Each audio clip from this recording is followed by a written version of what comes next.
आप सभी को नमस्कार। मैं हूं और हम आपका स्वागत करते हैं इन दी 10th annual knowledge exchange summit by Elets Technomedia in association with various government and industry partners. ये लगातार 10 सालों से we are running this series of having talks and sharing of best practices by the achievers of that year. उस साल जिन जिन क्षेत्रों में जिन achievers ने उम्दा कार्य किया है, उनसे हम बात करते हैं और उनसे उनके बारे में जानते हैं। और हजारों की संख्या में लोग अलग-अलग देश के कोनों में उनको सुनते हैं, समझते हैं। All the time, last 9 times we used to do these events physically. Like we have done these events in Kashmir, in Udaipur, Rajasthan, with Rajasthan government, in Kashmir with Jammu Kashmir government. We have done in Kerala with Kerala government, in Goa. So at such beautiful places, we used to organize these 3-day knowledge exchange conclaves. But as you all know that we are dealing with corona pandemic, but we have not stopped and continued on our very high-tech advanced 3D virtual platform and with really like always great achievers of that year to discuss on their success stories with us. And this time we have Mr. Pawan Arora with us. He is a senior IS from Rajasthan and commissioner of Rajasthan Housing Board. And why he is here and what he will be talking, you will be getting to know in next half an hour. He has done tremendous work in revamping and a complete makeover of the housing scenario of Rajasthan in this last 1 year. And we are grateful to have him on this discussion. Congratulations for the great work and welcome, Pawan Arora ji. Thank you. Thank you very much. Thank you. Yes, and to interact with Pawan Arora, we have Dr. Ravi Gupta, founder and CEO of Elets Technomedia. And I request Dr. Ravi Gupta to please start. So it is our pleasure to have Shri Pawan Arora with us, who is the Commissioner of Rajasthan Housing Board. And a lot of initiatives are happening in housing in Rajasthan, which are path-breaking, which are creating a lot of buzz in the housing sector in Rajasthan. And as we are all aware that housing is one of the biggest employers in the country, and so growth of the housing sector is very, very important for economic development and job creation. So may I request Shri Pawan Arora to talk about some of the big initiatives and reforms which he is leading in Rajasthan housing. Pawanji, over to you. Good evening everybody. I would better speak in Hindi. So Yes. I prefer Hindi. Bilkul. So I joined here in you can say August 19. So this is December 20. So जो सबसे पहले बड़ा challenge था वो ये था कि एक माहौल ऐसा क्रिएट हो चुका था कि हाउसिंग बोर्ड बंद होने जा रहा है, और पिछली सरकार ने 5 साल तक लगातार अपना मंतव्य प्रकट किया कि ये हाउसिंग बोर्ड अब बंद होगा और या तो इसका मर्जर होगा या इसका लिक्विडेशन होगा। और उस माहौल में नई सरकार आने के बाद मैंने ज्वाइन किया। तो सबसे बड़ा जो चैलेंज था वो था बहुत सारे करीब 20,000 अनसोल्ड हाउसेज थे यहाँ पे, और उन सबके ना बिकने का एक कारण तो ये था ही खैर कि बेचने के बहुत कोई अच्छे प्रयास नहीं हुए थे, लेकिन दूसरा ये सबके लिए आश्चर्यजनक था कि जब आपके मकान बिक नहीं रहे थे तो आप नए और मकान पिछले कुछ सालों में क्यों बनाते रहे। जिस दिन मेरा तो मानना है कि अगर आपके 2000 मकान की भी इन्वेंट्री हो तो आप अगला एक भी मकान बनाने से पहले सोचेंगे कि इस 2000 मकान की इन्वेंट्री को मैं क्लियर कर दूं। लेकिन समहाउ, ज़्यादा तो मैं उसमें कमेंट नहीं करूंगा, लेकिन ऐसा होते होते करीब 20,000 मकान इन्वेंट्री में आ गए और वो अनसोल्ड पड़े हुए थे। और आप समझ सकते हैं कि अनसोल्ड हाउस या सरप्लस हाउस, उसकी मौके पे कोई सार संभाल भी नहीं होती, और वो मौके पे उसके लोग खिड़की दरवाजे उखाड़ के ले जाते हैं और उसका प्लास्टर झड़ जाता है और बारिश, सर्दी, गर्मी, बरसात में क्या हालत हो सकती है। तो इस हालत की इन्वेंट्री थी। तो सबसे पहले तो मैंने उसको एक इकट्ठा किया कि इस पूरे की लिस्टिंग कराई जाए, और मुझे बताते हुए खुशी है कि हमने सिर्फ आप कह सकते हैं कि 15 से 20 दिन में पूरे 20,000 मकान की इन्वेंट्री बना ली। उनका एक एक मकान नंबर के हिसाब से उनकी कॉस्टिंग वॉस्टिंग ये सब ले लिया, उनकी कॉलोनीज के हिसाब से उनके फोटोग्राफ्स करा लिए, उनका जो टिपिकल यूनिट प्लान था उसके नक्शे हमने अपने हाथ में ले लिए, जिस कॉलोनी में थे वो कॉलोनी का नक्शा ले लिया, और इन सबको हमने अपनी वेबसाइट में एक स्पेशल क्रिएट करके ई ऑक्शन का मेथड हमने अपनाया। वो क्रिएट करके करीब करीब 25 दिन में हमने ये सारा 20,000 मकानों की इन्वेंट्री को तैयार करके उसको अपलोड कर दिया। तो ये भी शुरू में एक अपने आप में बड़ा टास्क था, क्योंकि हमारे यहाँ मैं ये भी शेयर करना चाहूंगा हाउसिंग बोर्ड में कि अभी जो सैंक्शन स्ट्रेंथ है उसका 1/3 स्ट्रेंथ पे हम काम कर रहे हैं, और जो हाउसिंग बोर्ड के एम्प्लॉय की एवरेज एज है दैट इज 56 ईयर्स। ओके। तो पिछले कई सालों से ना तो कोई नए रिक्रूटमेंट्स हुए, ना कोई और ऐसी स्थिति थी, और जो भी कोई अच्छे लोग थे वो डेपुटेशन पे बाहर चले गए। तो उस पूरी टीम में भी एक इच्छा शक्ति पैदा करने की जरूरत थी। तो हमने इन हाउस मीटिंग्स भी करी, डिविजनल हेडक्वार्टर्स पे जाकर के भी मीटिंग्स करी, और लोगों को भावुक चिट्ठी एक मैंने लिखी, मुझे लगता है उसका बहुत असर आया था, जिसमें उनको एक बार नए सिरे से फिर जुड़ के जाग करके और इसको एक आगे सफलता की तरफ ले जाने की बात कही थी। उसका बहुत अच्छा फीडबैक था, 1-to-1 कनेक्ट हुआ। उसके बाद हमने सोचा कि इसको बेचने के लिए अगर हम ट्रेडिशनल मेथड पे जाएंगे तो एक मकान को आप बेचने लगते हो तो उसमें करीब 1 से 2 घंटा लग जाता है आपको ओपन ऑक्शन में, चाहे वो पूरा राजस्थान में करें तो 2 साल भी हम लगातार ऑक्शन करेंगे तो भी हम शायद उसको नहीं अचीव कर पाएंगे। तो इसलिए हमने इसको ई ऑक्शन मोड पे हम गए। ई ऑक्शन के लिए बड़ी भ्रांति थी, आप कह सकते हैं कि जो बहुत एडवांस स्टेट्स नहीं है, और ख़ास तौर पे हिंदी भाषी स्टेट हैं, क्योंकि साउथ के बारे में तो ये माना जाता है कि वहाँ पे कंप्यूटर सेवी हैं, लोग कंप्यूटर समझते हैं और सब कुछ उस तरह से होता है। लेकिन ख़ास तौर पे राजस्थान, बिहार, यूपी का मेजर एरिया, मध्य प्रदेश, इन जगहों पे माना जाता है कि लोग कंपैरेटिवली ज़्यादा पढ़े लिखे नहीं हैं, और नाम मात्र में शिक्षित हैं, अशिक्षित नहीं है, शिक्षित हैं, लेकिन ऐसा नहीं है कि वो कंप्यूटर चलाना जानते हो या उसके मार्फत डीलिंग कर सकें। तो हमको उस भ्रांति को भी तोड़ना था, तो हमने इसको ई ऑक्शन मेथडोलॉजी को अपनाया, और सारे जो हमने इन्वेंट्री डाल दी थी वेब पे उसको हमने पार्ट्स में बांट करके अलग अलग डिवीजन के हिसाब से उसको ई ऑक्शन करना शुरू किया। उसकी हमने मैसिव कंपेनिंग करी, अखबारों में, इलेक्ट्रॉनिक मीडिया में, एफएम पे, टॉक शोज, इसके अलावा जगह जगह पूरे स्टेट में फ्रंटलीट होर्डिंग्स लगा करके, और हर तरीके का हमने प्रयास किया। इवन हमारे यहाँ एक नई हमने मार्केटिंग सेल बनाई, उसके लोगों को हमने सरकारी दफ्तरों में और दूसरे बड़े इंस्टीट्यूशंस में जहाँ एक साथ बहुत लोग हमको मिल सकते थे वहां पे जाके उनके प्रेजेंटेशंस कराए, और जैसे आप कह सकते हैं प्रॉपर्टी शोज करते हैं उस तरह का कुछ एक माहौल बनाया। प्लस कंप्यूटर को चलाने के लिए लोगों को जो भ्रांति है उसके लिए हमने ई मित्रा को ऑथराइज किया। एक ट्रांजेक्शन के लिए 100 रुपए लेने का हमने ऑथराइजेशन उनका निकाला। साथ में हमने उन सभी अपार्टमेंट्स और स्कीम्स में एक एक हेल्प डेस्क बनाया जहां पर भी ये अनसोल्ड हाउसेज रखे हुए थे, और वहीं पे वो कोई भी आदमी अगर आए तो हमारी टीम वहां पर उनको बैठ करके उनकी बिड सबमिट करने के लिए, बिड लगाने के लिए हेल्प करती थी। इसी तरह से हमारे जितने भी ऑफिसेज थे 42 प्लेसेस पे अक्रॉस राजस्थान, उन सब में भी हमने एक बड़ी खूबसूरत ढंग से सजावट करके हेल्प डेस्क बनाई, और लोगों को, जो लोग वहां आए, उनको, ये बात छोटी है कहने में लगेगी, लेकिन उनको वहां चाय पिलाई, बिस्किट खिलाए, उनको पानी की बोतल दी, और पीछे एक लिखा हुआ हमने रखा कि ग्राहक ही भगवान है। ये एक ध्येय वाक्य हमने, जो आमतौर पे हमें बनिए की दुकान पे कई बार देखने को मिलता था, उस चीज को हमने अपने दफ्तरों में लिखाया कि ग्राहक ही भगवान है।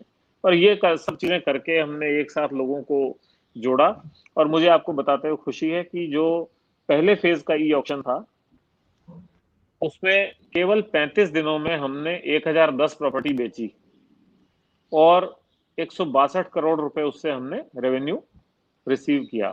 और उस चीज को वर्ल्ड बुक ऑफ रिकॉर्ड्स ने वर्ल्ड रिकॉर्ड की तरह माना, और हमको एक सर्टिफिकेट इशू किया। यहाँ पर वो आए सीएम को, उन्होंने, सीएम राजस्थान को उन्होंने सर्टिफिकेट डिलीवर किया कि ये वर्ल्ड रिकॉर्ड है कि केवल 35 दिन में 1010 प्रॉपर्टी बिकी है।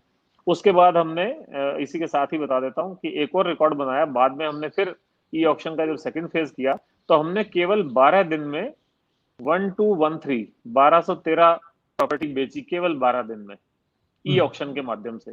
तो एक ये मिथक भी टूटा, ये मिथ भी टूटा लोगों का कि ई ऑक्शन सफल होगा या नहीं होगा, क्योंकि इतने लोग कंप्यूटर से जुड़ेंगे या नहीं जुड़ेंगे।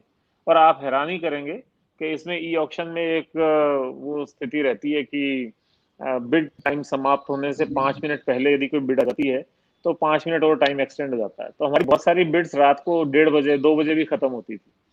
तो इतना लार्ज स्केल पे लोगों का इन्वॉल्वमेंट हुआ। एक एक प्रॉपर्टी के लिए 350 400 लोगों ने बिडिंग किया।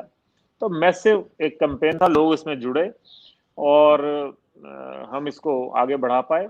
और जैसे जैसे हमारे मकान बिकते जाते थे उनकी जो H1 bidder successful bidder report है वो हमारी वेबसाइट पे वेरी नेक्स्ट मॉर्निंग आ जाती थी और अगले बिड की शुरुआत अगले दिन से ही हो जाती थी। फिर इसके फर्स्ट फेज के बाद हमने इसको थोड़ा और लुक्रेटिव बनाने के लिए और लोगों को याद रखने के लिए, क्योंकि पहले हमने ये फील किया कि दिक्कत आ रही थी लोगों को कि उनके क्षेत्र में या उनके रीजन में उनके डिवीजन में फला डेट को ई ऑक्शन है, दूसरे डिवीजन में फला डेट है, तो डेट याद रखना मुश्किल हो रहा था। तो हमने इसको नाम दे दिया बुधवार नीलामी उत्सव। इंडियन सेंटिमेंट को हमने एनकैश करने की कोशिश करी। बुधवार को बहुत शुभ वार माना जाता है, खासतौर पे सारे नॉर्थ इंडिया में। आप कह सकते हैं राजस्थान में इसकी बहुत मान्यता है कि बुधवार को कोई भी प्रॉपर्टी खरीदनी हो, कोई शुभ काम करना हो तो करना चाहिए। तो हमने इसका नाम दे दिया बुधवार नीलामी उत्सव।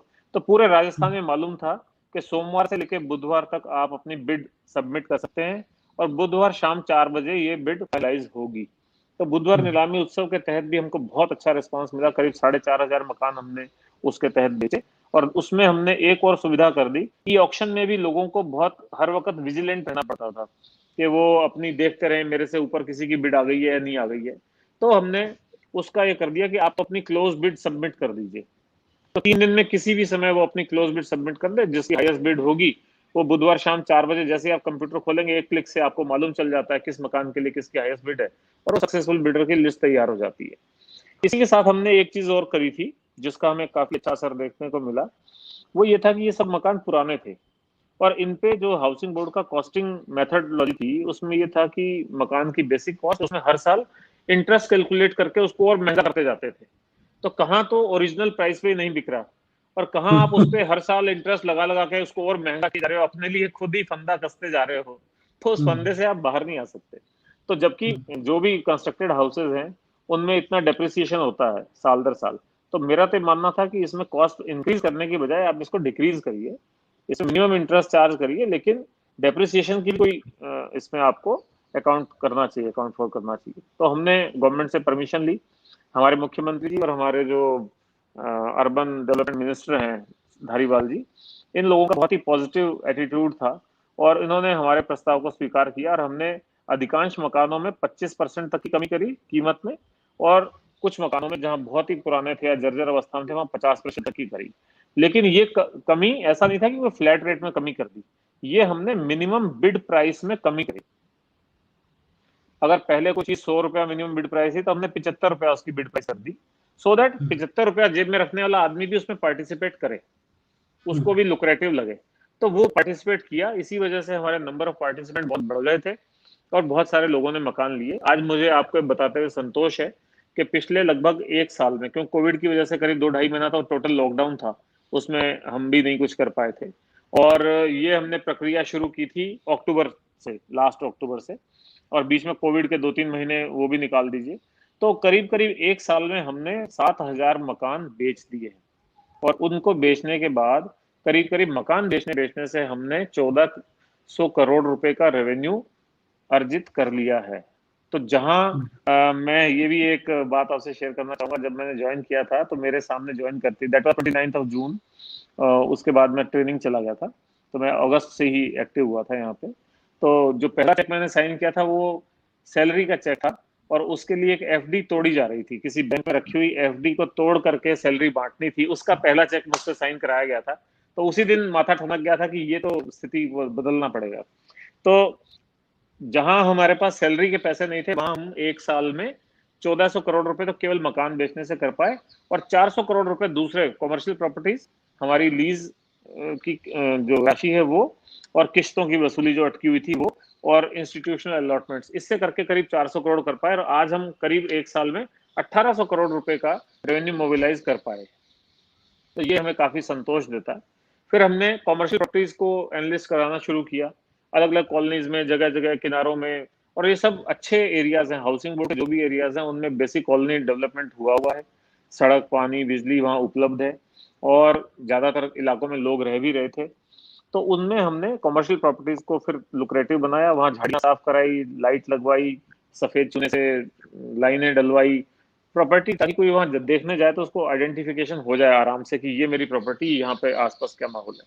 और फिर उनका हमने बिल्डिंग शुरू किया, और उनसे आज तक हम करीब करीब 250 कॉमर्शियल प्रॉपर्टी बेच चुके हैं, और उनसे करीब करीब हमको 400 करोड़ के आसपास का रेवेन्यू मिला है।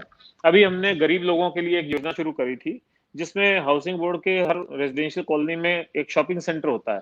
तो कई जगह तो शॉपिंग सेंटर बने हुए थे, कई जगह शॉपिंग सेंटर बने नहीं थे, तो वहां उन छोटी छोटी दुकानों के प्लॉट्स पड़े हुए थे। तो हमने उसको कैटेगराइज किया, 27 मीटर से कम के प्लॉट, 27 मीटर से बड़े प्लॉट, और उसको केवल ई बिड सबमिशन में डाल दिया, और उसको एक स्कीम बना दिया। उसमें करीब 1650 कॉमर्शियल प्लॉट्स हमने छोटे छोटे दुकानों को आइडेंटिफाई किए, उसमें कंस्ट्रक्टेड शॉप भी थी 400, और उसका नाम दे दिया हमने अपनी दुकान अपना व्यवसाय। खासतौर पे इस कोविड पेंडेमिक के टाइम में लोगों को आमतौर पे नौकरियों से या तो निकाल दिया है, छंटनी हो गई है, या उनकी तनख्वाह बहुत कम कर दी है, या उनको रेगुलर सैलरी पेमेंट नहीं हो रहा है। तो हमने उस सेंटिमेंट को देखते हुए एक स्कीम निकाली, अपनी दुकान अपना व्यवसाय। तो उसका बहुत अच्छा रिस्पॉन्स आया, और 1650 में से करीब करीब हम 900 दुकानें बेच चुके हैं अब तक, और उस दुकानों की कीमत है 3 लाख रुपए से लेकर के 15 लाख रुपए तक की। तो आम आदमी की रीच में भी है। फिर बैंकों से जो उनको लोन मिलना था उसको भी हमने टाइप कराया, आईसीआईसीआई बैंक और एचडीएफसी और दूसरे और एयू बैंक, इन लोगों ने भी बहुत सपोर्ट किया, लेकिन उनके साथ हमने टाइप कराया, उनके कैंप वैम्प लगवाए, और लोगों को बड़ी आसान शर्तों पे लोन भी मिल गया। तो ये एक मोटे तौर पे रहा पहला चीज, तो रेवेन्यू मोबिलाइज करने का, और हमारी जो ओल्ड इन्वेंट्री थी उसको क्लियर करने का। तो अब एक ये हमारा रेगुलर प्रोसेस बन गया है। बुधवार नीलामी उत्सव के तहत हमारी वेबसाइट अगर आप देखते हैं, हाउसिंग बोर्ड की वेबसाइट के जो होम पेज है उस पर सबसे पहला आइटम ही, आइकन ही बुधवार नीलामी उत्सव है। और उसको आप जब देखते हैं तो किसी भी शहर में कितने मकान नीलामी के लिए अवेलेबल हैं उन सब की पूरी लिस्टिंग है, उन सब के फोटोज हैं, उनका नक्शा है, उनकी गूगल अप्रोच है, गूगल मैप पे जो उनकी अप्रोच है वो भी डली हुई है। तो ये सारी चीज कोई भी आदमी वहीं से बैठ करके देख सकता है। तो ये चीज जब हमने टेक केयर कर ली कि अब ये बिकने लग गए हैं और हो गया है, इसी बीच में हमारे एक स्वर्ण जयंती वर्ष चल रहा था, ये पिछला साल जो था हमारे लिए स्वर्ण जयंती वर्ष था, तो उसमें हमने पुरस्कार भी घोषित किए। हर बायर को एक एश्योर्ड गिफ्ट दिया मिक्सर ग्राइंडर का, और हर 5 बायर के बीच में एक लॉटरी निकाल करके उसको एक्टिवा होंडा स्कूटर हमने दिया, और बम्पर प्राइज की तरह से हमने 5 एल्टो मारुति कार रखी, और जितने भी लोगों ने उस दौरान पार्टिसिपेट किया था उनको लॉटरी निकाल करके मारुति एल्टो कार दी। तो काफी एक मोमेंटम बना हुआ था, और वो सब चीजें अब स्ट्रीमलाइन हो गई है, और हर बुधवार को हमारे कभी 70-80, कभी 100, कभी 125 मकान बिकते रहते हैं। अब वो लोगों के ध्यान में पूरी तरह आ गया है, रच बस गया। ये होने के बाद फिर हमने सोचा कि हाउसिंग बोर्ड को लोगों के जीवन में और रेलेवेंट बनाए हम, और साथ ही थोड़ा सा मल्टी डायमेंशनल भी इसको होना चाहिए। तो हमने कुछ ऐसे यूनिक प्रोजेक्ट्स को सोचा जो आमतौर पे लोग हाउसिंग बोर्ड से अपेक्षा नहीं कर सकते। वो आमतौर पे या तो किसी सिविक बॉडी से करेंगे, एजुकेशन डिपार्टमेंट से करेंगे, या किसी और से करेंगे। तो हमने एक यहाँ पर कोचिंग हब प्लान किया, जिसका काम अब काफी तेज गति से चल रहा है, उसके सारे वर्क ऑर्डर्स हो गए, सब कुछ हो गया। और कोचिंग हब में हमने करीब ये प्रयास किया है कि करीब 60,000 स्टूडेंट्स उसमें एक साथ पढ़ाई कर सकते हैं, 2 शिफ्टों में। एक शिफ्ट में 30 से 35,000 स्टूडेंट की व्यवस्था है। उसके लिए 8 टावर बनेंगे, और वहां पे पूरा एक जैसे यूनिवर्सिटी कैंपस डेवलप होता है उस तरह का हमने यूनिवर्सिटी कैंपस बनाया है, करीब 65,000 स्क्वायर मीटर जमीन पे प्रताप नगर में। क्योंकि हर शहर में कोचिंग इंस्टीट्यूशंस को लेकर के एक बड़ी मास है, बड़ा दिक्कत है। लोगों के रेजिडेंशियल एरियाज में कोचिंग खुले हुए हैं, वहां पे पार्किंग की समस्या है, ट्रैफिक की समस्या है। फिर उन जो घर घर में कोचिंग सेंटर खुल जाते हैं उनमें जो आने वाले बच्चे हैं, स्टूडेंट्स हैं, उनकी सुरक्षा की कोई व्यवस्था नहीं। कई बार आगजनी की घटनाएं हुई, बच्चे हताहत हुए। तो उन सबको देखते हुए हमने प्लान किया कि एक ही जगह पे हम ये सारी फैसिलिटी अवेलेबल कराएं। तो उसका बहुत अच्छा रिस्पॉन्स हमें मिला, और 65,000 वर्ग मीटर में हमने उसका निर्माण करना शुरू कर दिया है। वहां पर बच्चों के रिक्रिएशन की सारी चीजें रहेंगी, लाइब्रेरी रहेंगी, ई लाइब्रेरी रहेगी, बच्चों का हेल्थ सेंटर और वेलनेस सेंटर रहेगा, वहाँ बच्चों के हेल्थ और वेलनेस को मेंटेन करने के लिए कंसल्टेंट्स रहेंगे, और खास तौर पे ध्यान इस बात पे होगा कि कोचिंग सेंटर्स में, और वो जैसे कोटा कोचिंग सिटी बना हुआ है, वहाँ पे बच्चे बहुत स्ट्रेस में रहते हैं, प्रेशर में रहते हैं, तो बच्चों को खेल कूद का मौका मिले, बच्चों को कंसल्टेंसी मिले, उनके काउंसलर्स वहाँ पे हों, ताकि वो उनको ऐसा नहीं लगे कि वो घर से दूर हैं, उनको कोई उनकी बात सुनने वाला नहीं है। तो इन सबको ध्यान में रखते हुए हमने यूनिक कोचिंग हब स्टार्ट किया है, बहुत अच्छा रिस्पॉन्स आ रहा है। इसी तरह से हमारी बहुत बड़ी जमीन मानसरोवर में पड़ी हुई थी, वहां पे हम करीब करीब 53 एकड़ में, हेक्टेयर में, 53 हेक्टेयर में हम वो बना रहे हैं एक सिटी पार्क, और सिटी पार्क में बड़े लार्ज स्केल पे प्लांटेशन हमने कर दिया, और वहीं पे एक 40,000 स्क्वायर मीटर में फाउंटेन स्क्वायर बना रहे हैं। जैसा विदेशों में आमतौर पे आप जैसे लंदन में लीजिए ट्रफालगर स्क्वायर है, एक बीचों बीच बड़ा फाउंटेन है, आसपास बहुत बड़ा चौक है, सारे लोग वहाँ आते हैं, टूरिस्ट वहाँ आते हैं, वहाँ कोई ना कोई फोक डांसर्स हैं, कोई जगलर्स हैं, कोई दूसरे कोई हैं, कोई और डिस्प्ले हो रहा है, कोई एग्जीबिशन है, कोई पेंटिंग कर रहा है, कोई आपके स्केचेस बना रहा है, इस तरह का माहौल क्रिएट करना, कोई गिटार पे बजा रहा है। तो ये इस तरह का एक हैपनिंग प्लेस हम क्रिएट कर रहे हैं, उसका भी बहुत अच्छा रिस्पॉन्स है, उसको भी हमने काम काफी आगे बढ़ा दिया है। और वहां पे हम सोचते हैं कि इस तरह के फाउंटेन लगेंगे जैसा लोग विदेशों में देखते हैं, सिंगापुर के या दुबई के फाउंटेन फेमस होते हैं, तो ऐसी ही कुछ स्थिति वहां देखने को मिलेगी।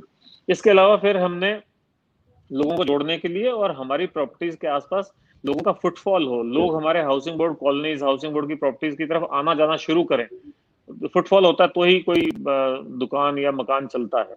तो हमने वहां पे चौपाटीज प्लान करी हैं, जैसे बॉम्बे चौपाटी फेमस है, तो चाट बाजार आप इसको कह सकते हैं, या मसाला चौक कह सकते हैं। जयपुर में पहले जेडीए ने प्रयोग किया मसाला चौक का, काफी सफल प्रयोग रहा था। तो उसी तरह से हमने जयपुर में 2 जगहों पे, प्रताप नगर में और मानसरोवर में, एक चौपाटी बनाई है। वो मेरे ख्याल से अगले 1 महीने में फंक्शनल हो जाएंगी, 1 डेढ़ महीने में। और कोविड की वजह से थोड़ा सा 1 2 महीने हमें दिक्कत आई इसमें, लेकिन अब लगभग सब चीजें तैयार हैं। वो भी यूनिक एकदम मसाला चौक कहिए, या वहाँ पे आपको सभी तरह के व्यंजन मिलेंगे, हर तरह के, साउथ इंडियन से लेके इटालियन से लेके नॉन वेज, वेज, ये वो, चाट, एवरीथिंग विल बी देयर। और वहां पर बड़ा हैपनिंग होगा, जैसे विदेशों में आप वहां जाते हैं तो आपका फोटो खिंच जाता है, फिर आप वहाँ अपना फोटो शूट कराते हैं, फिर कंप्यूटर पे आप पसंद कर लीजिए आपको कौन से फोटो का प्रिंट आउट चाहिए। तो इस तरह की सारी व्यवस्थाएं वहाँ पे की हैं। उसके पास में ये हमने प्रताप एवेन्यू भी डेवलप किया है। तो इस तरह की चीजें करी। तो ये लीक से हटके हम कोशिश कर रहे हैं कि लोगों के जीवन में हम उसको जोड़ पाए। साथ ही हमने समाज के ऐसे वर्ग जिनको अब तक आवास की आवश्यकता, जिनकी बहुत अच्छे से हैंडल नहीं हुई, उनको हमने टेकअप किया। जैसे हमने एक मुख्यमंत्री शिक्षक आवासीय योजना और मुख्यमंत्री प्रहरी आवासीय योजना, एक तो योजना हमने बनाई टीचर्स के लिए, एक योजना हमने बनाई पुलिस कांस्टेबल्स और हेड कांस्टेबल्स के लिए। तो उनके लिए हम लगभग 600 फ्लैट्स बना रहे हैं, और उसमें ओवर सब्सक्राइब हुई ये स्कीम्स, और लोगों ने बहुत बढ़ चढ़ करके इसमें अप्लाई किया, और हम लॉटरी के माध्यम से उनको अलॉट कर रहे हैं, और उनका निर्माण भी काफी तेज गति से चल रहा है। इसके बाद हमने स्टेट गवर्नमेंट एम्प्लॉयज के लिए स्कीम बनाई, उसको हम लेकर के आए। इसके बाद अभी हाल ही में हमने बहुत ही प्रेस्टिजियस स्कीम, जिसका हमें बहुत अच्छा रिस्पॉन्स ऑल ओवर इंडिया से मिल रहा है, हमने एक ऑल इंडिया ऑफिसर्स के लिए एक बड़ी लग्जरी स्कीम बनाई है। वो है हमारी AIS residency, all India service residency. Pratap Nagar में ये स्कीम है, NRI कॉलोनी के पास में। और वहां पहले तो हमने केवल राजस्थान कैडर के ऑफिसर्स को अलाउ किया था, बाद में बहुत डिमांड आने के बाद हमने इसमें ऐसे लोग जो कि राजस्थान के रहने वाले हैं लेकिन अदर कैडर्स में सर्विस दे रहे हैं अपनी, उनको भी इंक्लूड कर लिया। और ऐसे अफसर जो कि राजस्थान में अपनी सर्विस दे के गए हैं, चाहे वो दूसरे कैडर के हैं, उनको भी अलाउ कर लिया। तो बहुत अच्छा रिस्पॉन्स आ रहा है। अभी 31 दिसंबर तक आप उस स्कीम में अप्लाई कर सकते हैं। तो वो भी एक हमने एक स्पेशल स्कीम कार्य आउट की है। देश में 1 या 2 राज्यों में ही इस तरह की स्कीम्स हैं, और जगहों पे ये नहीं है। तो ये एक हमने कोशिश करके थोड़ा सा डाइवर्सिफाई करने की कोशिश की है। इसके अलावा जो रूटीन में हमारा जो बेसिक काम है कि लोगों को सस्ते और गुणवत्तापूर्ण आवास मिल सके, तो जैसे कहते हैं सबका आवास होना चाहिए, तो उसको देखते हुए मुख्यमंत्री आवास योजना के तहत हमने अभी 4 नए प्रोजेक्ट शुरू किए हैं जयपुर में। उसमें करीब करीब 2000 फ्लैट बनेंगे। और आपको जान के खुशी होगी कि वहां हमने 1 BHK फ्लैट की कीमत रखी है केवल 6 लाख रुपए। जयपुर शहर में बीचों बीच भरे आबादी के इलाके में केवल 6 लाख रुपए में हम 1 BHK देंगे, और 9 लाख रुपए में हम 2 BHK देंगे, जो कि कोई भी प्राइवेट सेक्टर का बिल्डर हमसे कम्पीट नहीं कर सकता।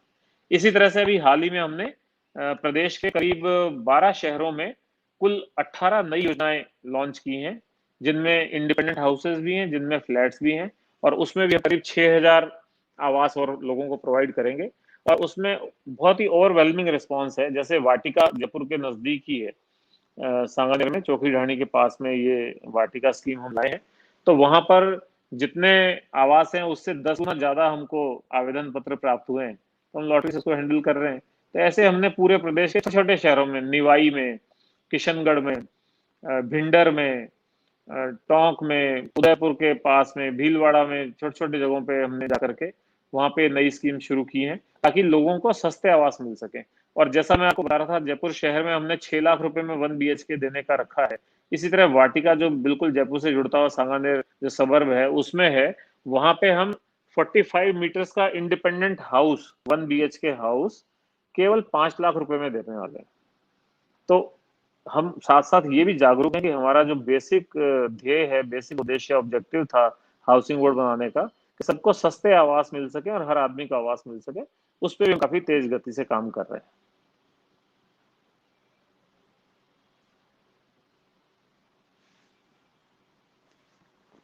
आपको कोई सॉरी। स्पेसिफिक? हाँ, हाँ, कोई? जी बहुत ही शानदार और यूनिक प्रयास हैं अब आपने जो बताया है, और आई थिंक ऐसे प्रोजेक्ट्स और काफ़ी स्टेट्स में नहीं है जहाँ तक हमें जी समझ में आता है। तो इसकी जो आई थिंक मैं कार्तिक को स्क्रीन पे देख रहा हूँ, तो मैं एक बार कार्तिक से पूछ लूँ कि हमारे पास कितना वक्त है। कार्तिक, कार्तिक म्यूट पर हो प्लीज। हाँ, सर कार्तिक। वैसे तो सर 5 बजने में 2 मिनट बाकी हैं बस, और हम्म। सेशन की स्पीकर्स आ गए। और लेकिन क्वेश्चंस भी बहुत सारे आए हुए हैं सर हमारे पास ऑडियंस के, और करीब 25-30 क्वेश्चंस आए हुए हैं अब, लेकिन समय का अभाव है। तो कोई एक क्वेश्चन जो आपके दिल में आ रहा हो रवि सर, और उसको हम 2-4 मिनट में सर के व्यूज लेके उसको ये आज के दिन जैसे आपने बताया कि जो हाउसिंग फॉर द पुअर एक मेजर ऑब्जेक्टिव है गवर्नमेंट का, तो उस पे अगर कुछ आप प्रकाश जी जी डालें तो बहुत अच्छा रहेगा। हाँ, अभी अभी इस चीज को देखने के लिए तो हमने वहां कैटर किया जहां हमारी लैंड्स अवेलेबल थी।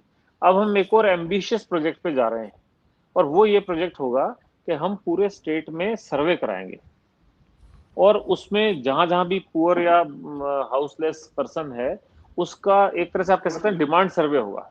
और वहां पे अगर हमारे पास अपनी जमीन है तो हम अपनी जमीन पे काम करेंगे, अपनी जमीन नहीं होगी तो वहां का जो लोकल बॉडी है, नगर पालिका है, नगर परिषद है, नगर निगम है, उनके पास अगर कोई जमीन है तो उनके साथ हम टाई अप करेंगे, एग्रीमेंट करेंगे, और उस लैंड पे लोगों के लिए वो मकान बना करके देंगे। तो ये हम इसको करने जा रहे हैं। इसी बीच में मैं एक और आपको महत्वाकांक्षी प्रोजेक्ट और है हमारा, उसके बारे में जानकारी दे दूं कि हमारे इस कार्यप्रणाली को देखते हुए माननीय मुख्यमंत्री जी ने हाउसिंग बोर्ड को MLAs के लिए एक बहुत ही महत्वाकांक्षी 160 लग्जरी फ्लैट्स बनने हैं। नई विधानसभा जो हमारी है, विधानसभा के पास में ही ज्योति नगर में, विधायक नगर पश्चिम की जमीन पर, तो वो करीब 250 करोड़ रुपए का प्रोजेक्ट उन्होंने JDA से लेकर के और हाउसिंग बोर्ड को दिया है, क्योंकि हाउसिंग बोर्ड अच्छा परफॉर्म कर रहा है और एक अपेक्षा है कि हाउसिंग बोर्ड इस प्रोजेक्ट को भी समय पे पूरा करेगा। तो हाल ही में हमको उस काम के लिए भी नोडल एजेंसी बनाया गया, और हम उस काम को शुरू कर चुके हैं। हमारे टेंडर्स तैयार हैं, और वहाँ जो पुराने हाउसेज हैं उस 54 में से 41 हाउसेज का हम पोजीशन ले चुके हैं, और जिसमें से करीब करीब 24 हाउसेज को डिसमेंटल करके हम साइट क्लियर कर चुके हैं। तो आने वाले टाइम में हम ये भी एक बहुत बड़ा, जो आप समझ सकते हैं पूरे MLAs के लिए 160 फ्लैट्स बनने हैं, ये काफी प्रेस्टिजियस प्रोजेक्ट है, वो भी हाउसिंग बोर्ड जल्दी ही इसको पूरा करेगा। बहुत बहुत बधाई हो, और ये कमाल की बात है कि वो प्रोजेक्ट अगर दूसरी एजेंसी से लेकर अगर आपकी ऑर्गेनाइजेशन को अगर वो दिया गया, इसका लेकर मतलब जी कितनी क्रेडिबिलिटी और एक जो बनी है, जो कि आज एक विश्वास बना है कि जी जी अब राजस्थान हाउसिंग बोर्ड एक विश्वास। अच्छा परफॉर्मेंस जो है देगा। तो अगर आपका आपका आदेश हो तो हम लोग इस कार्यक्रम को यहीं पर जो है समाप्त करते हैं, क्योंकि अगले सेशन के स्पीकर्स आ रहे हैं। बिल्कुल बिल्कुल, कार्तिक बहुत एक अच्छा लगा, बहुत अच्छा लगा, थैंक यू। बहुत बहुत एक एक छोटी सी परंपरा हमारी है कि हम एक डिजिटल सर्टिफिकेट प्रदान करते हैं हमारे स्पीकर्स को। तो क्या वो स्क्रीन पे अभी दिखाया जा सकता है दीपक? बैकग्राउंड पे हमारे जो कलीग हैं, हम आपका बहुत बहुत आभार प्रकट करते हैं पवन अरोड़ा जी, कि आपने अपना समय हमें दिया। और तमाम हाउसिंग से जुड़े हुए और स्मार्ट सिटी से जुड़े हुए, अर्बन डेवलपमेंट से जुड़े हुए कई लोग आपको सुन रहे हैं। और मुझे लगता है कि अगर एक या दो या चार या पांच लोगों ने भी कुछ सीखा और कुछ समझा तो और भी शहरों की काया पलट सकती है। बहुत बहुत शुक्रिया पवन राज जी, बहुत बहुत धन्यवाद आपका। और यहाँ पे थैंक यू हम वेरी इसको much. Thank you, Thank you. बहुत अच्छा लगा। नमस्कार। थैंक यू, नमस्कार पवन जी, थैंक बहुत बहुत यू। धन्यवाद।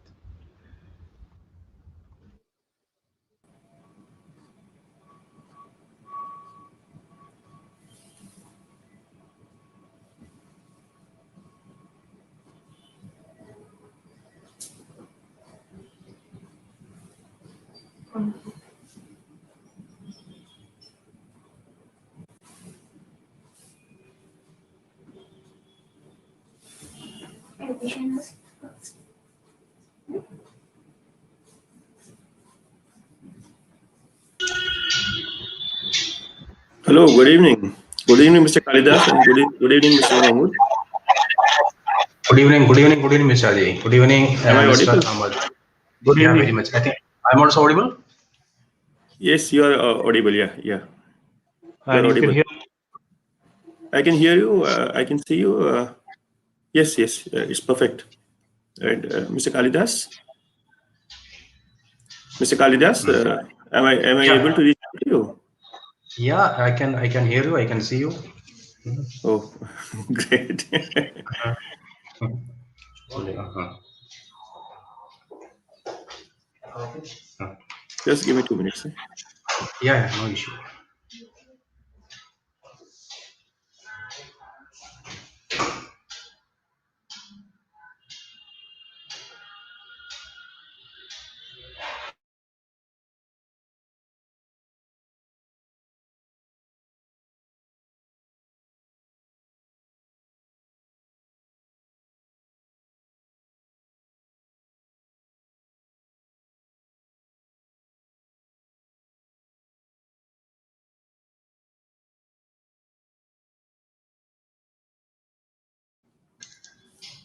Are Yeah, we waiting for live? some more to join. Huh? Yes, yes.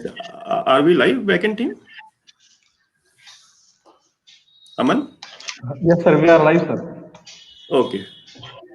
So a very warm welcome to this last session of this day. We had a very long day today and a very interactive day. The day started with a special address by the chief guest of today, Shri Suresh Prabhu, who gave his keynote address about the road ahead for the transformation of India. And thereafter, we had very interactive panel discussions involving key policymakers from the government of India and some key industry players also. In the afternoon, we had an interactive panel discussion on governance innovations and the scope of the MSME industries, particularly in this post-COVID world where there is strong advocation for local for vocal. Yeah. And when we say local for vocal or vocal for local, then the role of MSME, this takes a center stage. Now, moving on, we are moving to the last panel discussion, which is again a very futuristic driven panel discussion. The panel titled Public Enterprises Leveraging Technology for Addressing Challenges of the Future. So we are joined here by Mr. Mahmood. Mr. Mahmood is the Director Industries in Government of Jammu and Kashmir. And we are also joined by Mr. K.S. Kalidas. He is the Chief General Manager, IT in NTPC Limited. Very shortly, we are going to be joined by Dr. Shavrish K. He's the Director, ICFOS, Department of Electronics and Information Technology, Government of Kerala. And Mr. Prajesh Chopra, the CGM Infocom in ONGC Limited. Before we go into the panel, I will just like to give you a brief overview of the 10th Elets Knowledge Exchange Summit. This is the 10th edition. The previous 9 editions took place in very exotic locations throughout India. I remember in 2011, the first edition was held in Kovalam in Kerala. From thereafter, we moved on to Goa, then we moved on to Kashmir also. From Kashmir, we went to Hyderabad, then Mumbai, then again back to Kovalam. So all those used to be physical conferences. And at that time, none of us was in a position to ever envisage that one day will come when all of us will literally go virtual. The COVID pandemic has triggered such a crisis sort of thing that everything, all the processes are now getting digitized. Accordingly, the topic of the panel discussion if the enterprises of today are to exist for tomorrow, or the enterprises of today are to reform for tomorrow, or if enterprises of today are to evolve for tomorrow, so how would technology play a key role in this? So we'll be starting this panel discussion. We'll be first be having a very special address by a special guest, and he will be not only talking about the role of technology and innovations in taking the industrial growth forward, but he will also be talking about what are the key opportunities there in his state, in the northernmost state of India, the newly formed UT, Mr. Mahmood Ahmad Shah, Director Industries. I would request you to start the opening remarks. Then we'll move on to the next speaker. Over to you, Mr. Shah. And yeah, So how it's much up to you, time sir. do Floor is you? open. We have got ample time. As and when the people come in, they will join. And in case they don't join, then we have got a lot of time to discuss and interact among ourselves. So you can safely assume 15 to 20 minutes. Thank you, Mr. Mishra. It's a pleasure to be on this platform. And of course, good evening to all of you. And let me begin by saying that Jammu Kashmir doesn't need any introduction. It is the oldest tourism destination. We are renowned for various products.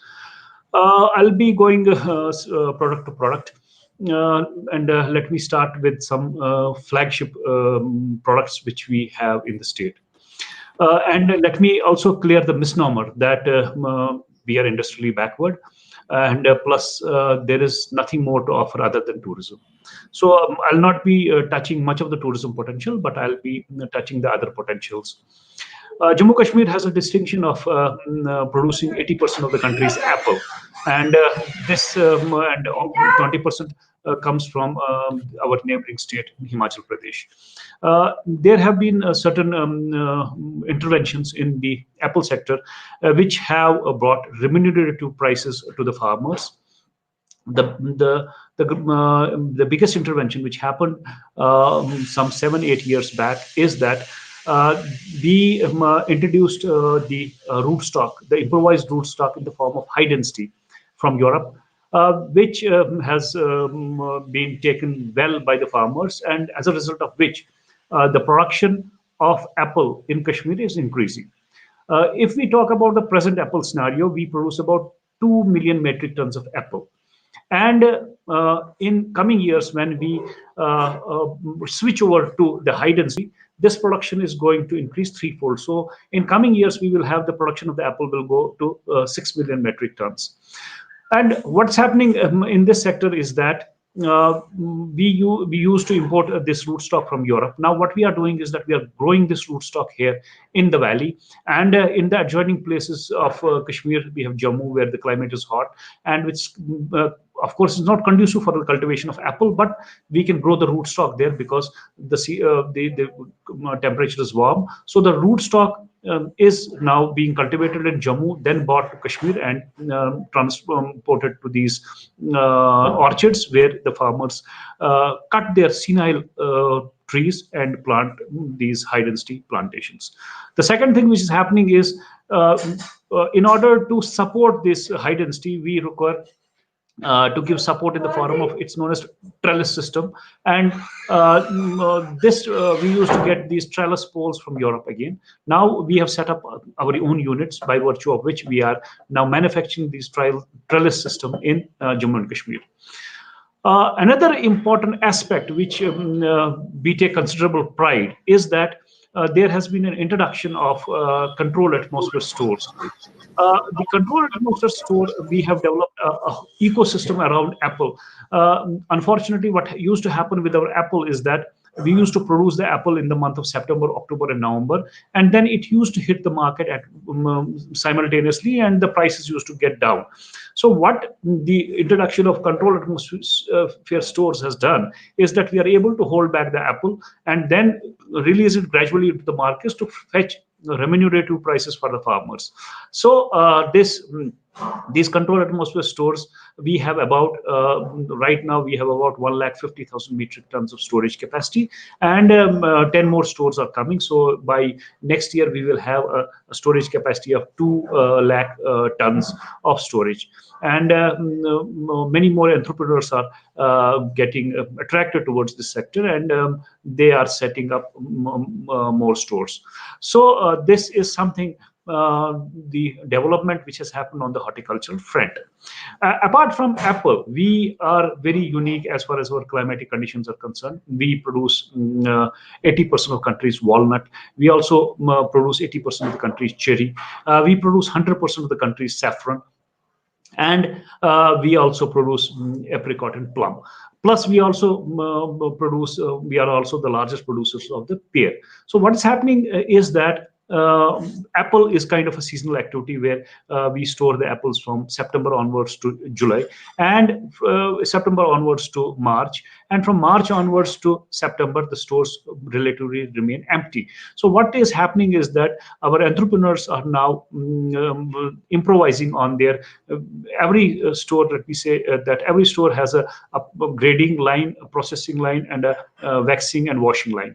So now they are improvising on these grading lines, and they're customizing it for other fruits as well. For example, now we have a same processing line for apple as well as pear, and we are also trying to improvise on the control atmosphere store front, wherein other fruits can also be stored, so that almost all the fruits have very low shelf life, and by putting them in these stores, we the shelf life gets increased, and it fetches better prices for the farmers. So that is something which is with respect to apple. Let me talk about the second important flagship product, which Jammu Kashmir is very unique, is Kashmir willow. Country is crazy about cricket, and we note only two willows. That one is the English willow, and second is the Kashmir willow. What has happened is that there is a lot of scientific intervention in processing of English willow, and as a result, the English willow fetches much higher prices as compared to the Kashmir willow. But we are trying to catch up, and we right now export about 30 to 40 lakh bats across the country, and we don't export to other countries as well. But there have been some inherent problems with this sector. This has been a traditional cluster, and it has prior to the independence, this cluster was functioning. But there was a very complicated problem confronting this sector, is that it was very close to the forest. So any wood-based industry close to the forest has to be has to have the clearance from the forest department. So we were able to resolve this problem last year, wherein we were able to denotify a large chunk of place, especially around the Srinagar Pahalgam road, and this area was declared as an traditional industrial cluster. And now we are able to register them, and now the incentivization of this sector is happening. And once the incentivization will happen, we will be able to incentivize the technological inputs to this very critical sector.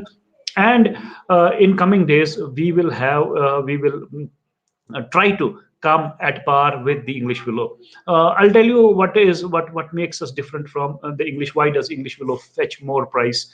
The basic issue with us is that we are sorry. Let me switch this off. The basic issue with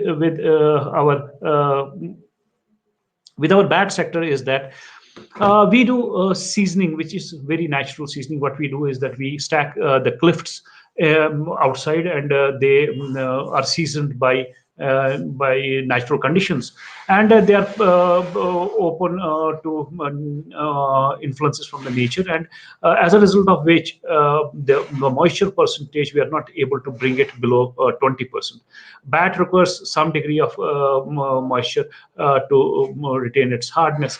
What English willow, what the people in England and here as well do with the English willow is that they season it, and they bring the moisture percentage down below 20%, and as a result of which the English willow is much lighter than the Kashmir willow, and that's why the weight is the main deciding factor. That's why the English willow fetches more price than the Kashmir willow. So we need to do some intervention as far as the seasoning is concerned, and the whatever we have to do with respect to the incentivization process that is going on. So this is something with respect to our second important flagship product of Kashmir.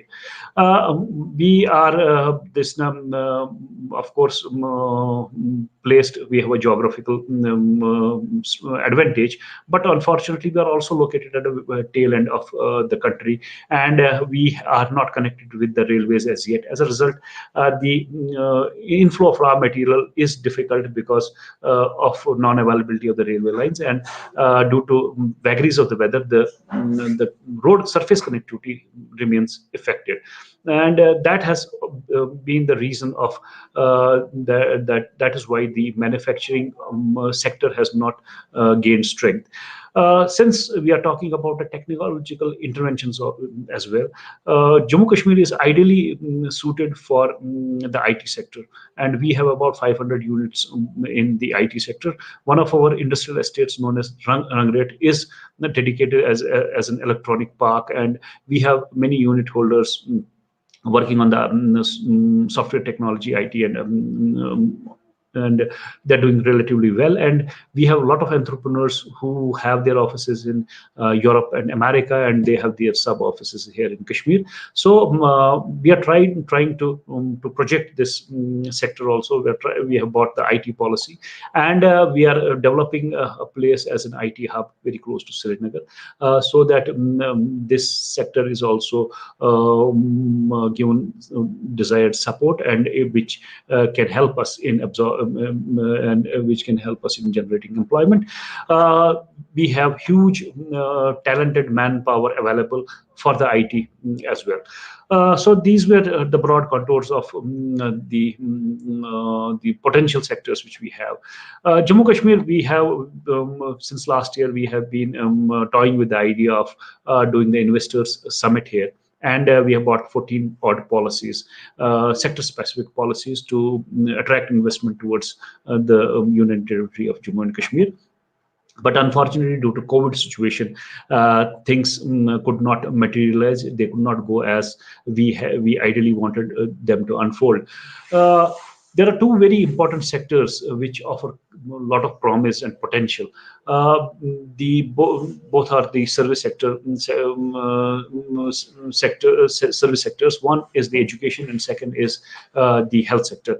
So when we went across to various road shows, and we talked to various investors, so many prospective entrepreneurs and investors were very eager to invest in these two sectors, the health and the education, because a lot of Kashmiris and a lot of people from Jammu do send their kids across to various universities and colleges for studies, for higher studies.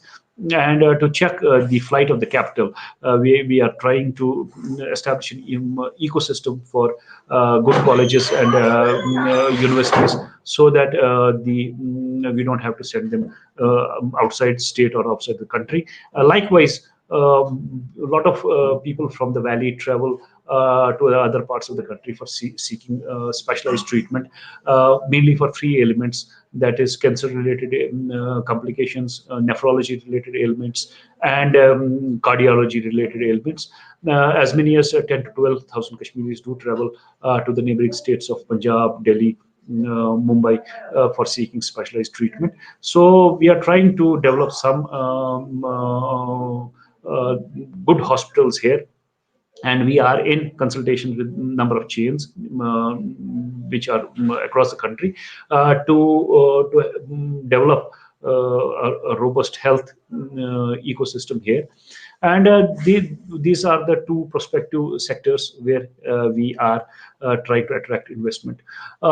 Before I close, let me highlight one of the most important potential sector of Kashmir is the Kashmiri handicrafts. Kashmir is a brand in itself, and we export a lot of handicrafts both within the country, and also we also export a lot of carpets and shawls. And what's happening in these two sectors is also that what we have done is that we have GI tagged. We have got the GI registration for Kashmiri shawls. We have got GI registration for even for saffron. Very recently, it has been accorded. We have done the GI registration for walnut. We have also done for paper mache, and other 6-7 crafts have been GI registered, so that we are able to convince the customer about the authenticity of the product. So that is one important aspect which has been accomplished. And we need to work on the publicity of it, because we need to ensure the end customer, we need to impress upon the consumer that if you should emphasize for these quality certifications, because at times you have a lot of spurious stuff circulating in the system. And once the customer is aware that he needs to insist on GI certification and his quality is assured, he is going to pay the whatever the costs of, he won't mind paying extra if the quality is certified. So this handicraft sector is a very important sector of Jammu Kashmir's economy. And this intervention has helped in ensuring that the adequate remunerative price is paid to the artisan, because the marginalization of artisan has also happened in many years, and by virtue of which a lot of children of these artisans were leaving the craft. So if you have to save this very important aspect of handicrafts, you need to ensure that remunerative prices are paid to the artisans. So that is something about the handicraft. And if you want, I can highlight on the tourism aspect of it as well. Kashmir, as far as the tourism potential goes, offers huge potential, and the service industry associated with the tourism is also very strong and robust. The bed capacity around Srinagar city is about 30,000, and the houseboats which are in Dal and Nigin, we have a capacity of about 4,500 rooms, and plus our resorts also, Gulmarg, Pahalgam, are adequately provided with the necessary infrastructure. And unfortunately, because of the COVID, the inflow of tourists has hampered, has been affected. But thankfully, we had a good snowfall this year, which has kick-started the winter activities in Gulmarg. And right now, there is a good inflow of tourists here, and Gulmarg is. I am so happy to announce that Gulmarg is packed, and we have good number of tourists coming to Srinagar as well. So that is something that gives you a lot of hope that the sector has also started reviving, because the COVID has been very unkind to the service sector, and we have seen what it has, the havoc it has brought across the country to the tourism sector. But I hope that the things are now with the announcement of vaccination also, it will imbue a lot of confidence among the people who want to travel, who are very eager to travel. They will start to travel now. So thank you for giving me some time to elaborate about Jammu and Kashmir. Thank you, Mr. Mahmood Ahmad Shah, for very beautifully bringing out the aspects, the lesser-known aspects of Jammu and Kashmir, particularly with reference to Kashmir. Although, as rightly said by you, the Kashmiri apple and saffron and willows it does not need an introduction.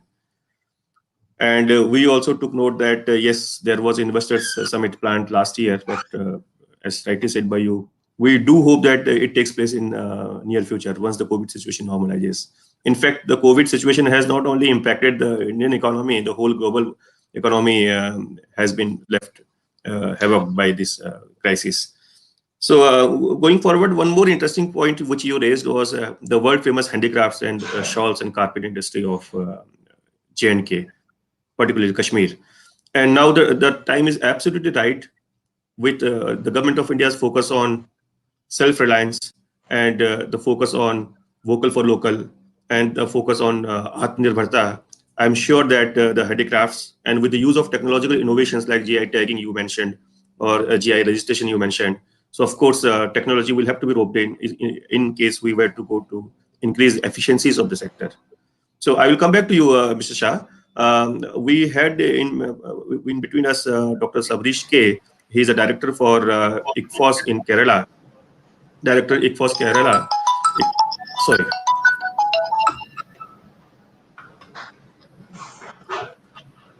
ICFOS stands for International Center for Free and Open Source Software. So I will request Mr. Dr. Sabrish K to throw some light on the activities of ICFOS first, because it's a very technical name, and let the audience be enlightened about ICFOS. Then we'll come to the technical detail. So my organization's name is And International Center. before you start, sir, Dr. Sabrish, let me just introduce you to Mr. Mahmood Ahmad Shah. He is the Director Industries, Director of Industries and Commerce in Department of Industries and Commerce in Government of Jammu and Kashmir, and particularly looking after Kashmir region. And we are also joined by Mr. K. Kalidas. He is the Chief General Manager IT in NTPC. Dr. Sabrish, as I already introduced you, he is a Director in ICFOS. Over to you, Dr. Sabrish. Yeah, thank you very much. International Center for Free and Open Source Software is an organization which was established in 2010, and as you know, it's when the whole world was eaten up by the software giants, there was no alternative. So FOSS was seen as one of the alternatives, and Kerala was one of the first state to come up with an IT policy which was pro FOSS, free and open source software. So this center was established in 2010, and our primary focus was in providing in alternate computing as well as now we are on to open hardware. So free doesn't mean that I don't have. I think I don't have to take a lecture on that. It is being sometimes perceived as a free beer kind of a thing, but I mean the very word implies that you have the freedom to use. There are different degrees of freedom, and whatever which qualifies all the 4 degrees of freedom, we call it as a free and open source software. So in our journey, almost all our governmental systems now run FOSS. We're using Ubuntu, Linux, different flavors of Linux, so that you can do away with the licensing cost, and it gets bundled with LibreOffice and stuff like that. Also, the automation, the Office suite is also bundled for free.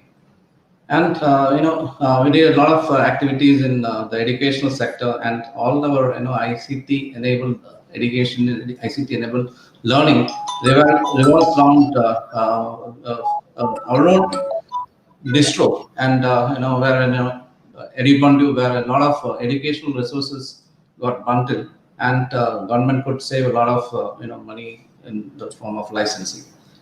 Another key areas was like open ERP, and a lot of interventions are happened in different departments in Kerala, and millions of foreign exchange would be saved by utilizing that. Now we have ventured into what you call an open hardware, wherein we make use of the sensor IoT technologies, and also we are pioneers in LoRaWAN, a low power wide area network, which is just the nervous system of almost all the smart cities. So we are designing a lot of open hardware, and it is all the designs are available in the open domain, the GitHub, for free, so that anybody can download that, improve that, and the only thing is you'll have to give some credit to us. So this is the sole intent, and so we are pioneering both in open hardware as well as in open source software.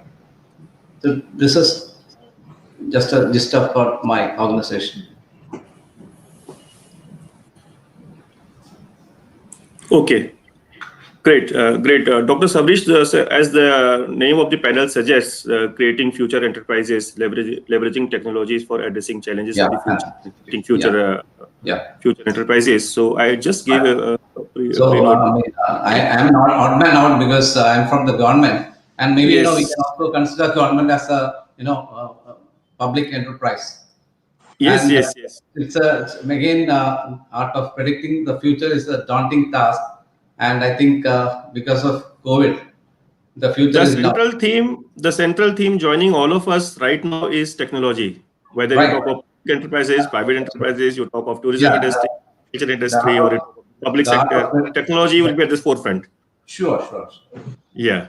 So the change is the only constant in the world, and as the organizations that need to survive will have to be smart and agile to adapt to the change, and it is the smartest that survives. So likewise, government is not immune to all those changes.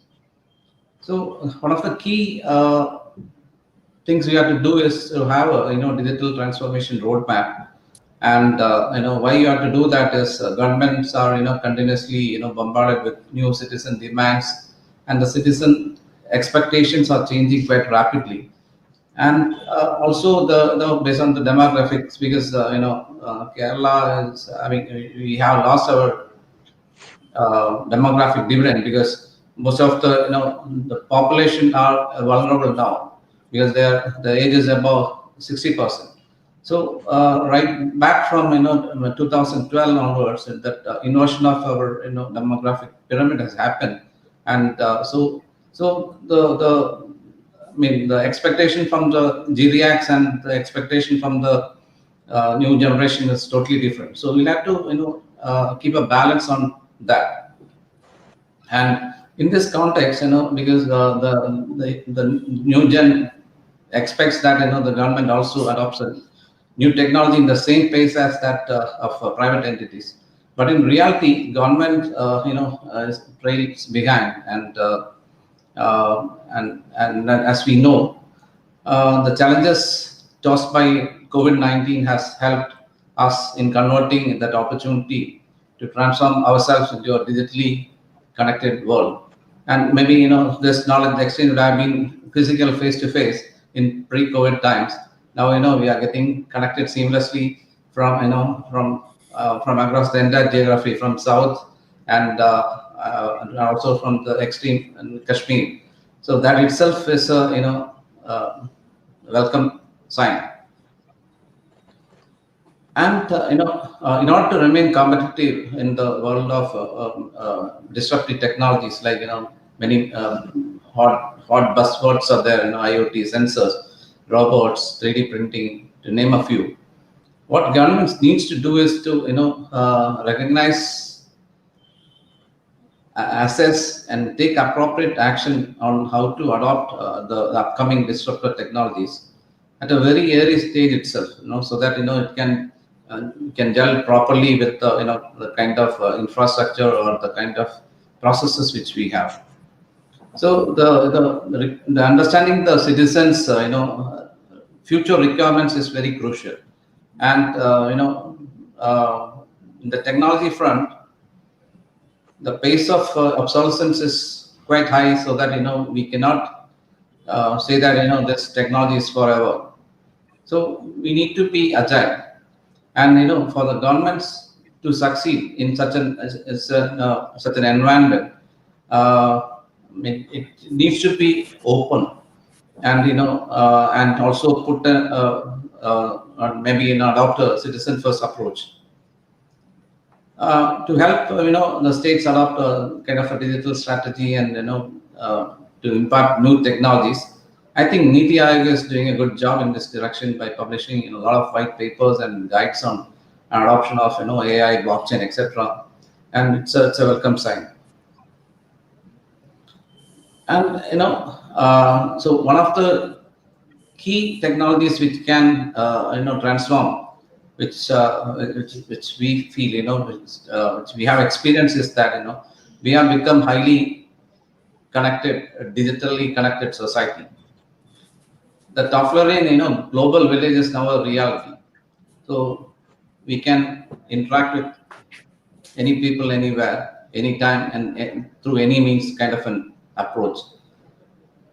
Millions of people are connected by mobile devices. Everyone carries a mobile, which is many times more powerful than the computer system which powered the lunar mission, and that too at a sub $100 cost. So with the unprecedented, processing power, storage capacity, and access to knowledge, it is a game changer, and it is when it comes to government citizen interaction, and a lot of mobile governance applications, which is what do you call an overlay for the e-governance applications have been developed and deployed, and which was very useful in the times of COVID, because you can pay almost all your utility bills, and you can transact with government thanks to the digital payment interface and the UPI and other national level infrastructure which has been built, which was literally we piggyback on that networks for identity. We use Aadhaar for digital transactions. We use electronic payment gateway systems, and as well as UPI. So basically, this digital strategy or digital transformation strategy means that you'll have to effect cultural, organizational, and operational changes in the government ecosystem. So and to integrate smart digital technologies to improve the processes and competencies at all levels in a strategic way. So, another thing is that one of the key attributes now, which defines a successful or a future-ready government, is it should be agile, flexible, mobility, reactivity, adaptability, the flat hierarchies, and efficiencies. These are the few future features, or the attributes which defines a future-ready government. So, in order to have, you have a good new reformed digital environment, but do we have the people with the adequate capacities to run the show? So it is a soft issue, which is very harder to tackle. So I think you need to have a HR perspective, also aligned, so that the right talented people with learning ability, the qualified employees with digital capabilities, and lifelong learning is added to the next generation workforce. So in the during the COVID time, it was I think almost all the machinery was put to a standstill. The government was running in an excellent manner, seamlessly. Because what we have done is, we have provisioned future-ready infrastructure in the form of 2 state data centers, which is having highly scalable server storage, and the digital nervous system which we have in our state is the Kerala State Wide Area Network, which is primarily it runs on, we can scale from 100 gig to 1000 gig capabilities, so that the spike which is produced because of the video conferencing or remote working could be very well addressed with the kind of future ready infrastructure that was put in place. Another key technologies which we use is virtualization and on-premise cloud, so that it helped in optimal utilization of storage and compute resources, because